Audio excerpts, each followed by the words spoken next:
घे आणि त्याच्यानंतर ते मागचं कनेक्शन काय घेऊ आधी? आणि हे कनेक्शन घे आणि त्याच्या पुढे 3 ला लावायचे ना ते घे पुढं.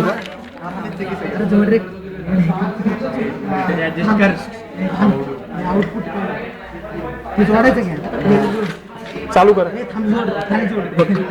2चं कनेक्शन 6ला 7चं कनेक्शन आपलं +12 व्होल्टला 4चं कनेक्शन -12 व्होल्टला त्याच्यानंतर 1चं कनेक्शन पुढच्या रेजिस्टरला 10 किलो ओमच्या पोटेन्शिओमीटरला 5चं कनेक्शन त्याच्या पुढच्या त्याच्या पुढच्या ह्याला 4चं त्याच्या पुढे. 4च्या त्याच्या पुढे ग्राउंड टू ग्राउंड. येस.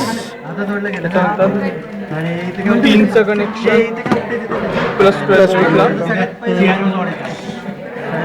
त्याच्यानंतर ग्राउंडचं नाही -10. सप्लायचं निगेटिव्हचं ग्राउंडला त्याच्यानंतर 3चं कनेक्शन R1 आणि R2च्या कॉमन टर्मिनलला येस. आणि R1चं एक टर्मिनल सप्लायला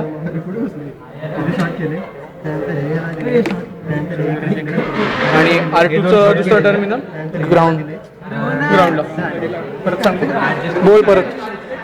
वेगळे कनेक्शन हे नाही द्यायचं जेव्हा विदाउट डायरेक्ट विथ सर्किटचं देतो. दुसरं आहे आमच्याकडे 2चं 6ला 7चं +VCC ला हां 4चं -VCC ला हां नंतर ग्राउंडचं ग्राउंडला नंतर 1चं त्याच्या समोर 5चं त्या समोर हो 4चं त्या समोर हो त्याच्यानंतर 3चं कनेक्शन सप्लायच्या पॉझिटिव्हला हो सप्लायचं निगेटिव्ह ग्राउंडला हो आणि विथ सर्किटसाठी विथ बफरसाठी 3चं कनेक्शन R1 आणि R2च्या एका टर्मिनलला आणि जर विदाऊट बफर जर हवा असेल तर फक्त एवढं कनेक्शन काढून रिडिंग घ्यायची चालेल. आणि जर विथ बफर हवा असेल तर एवढं कनेक्ट करून झालं ना.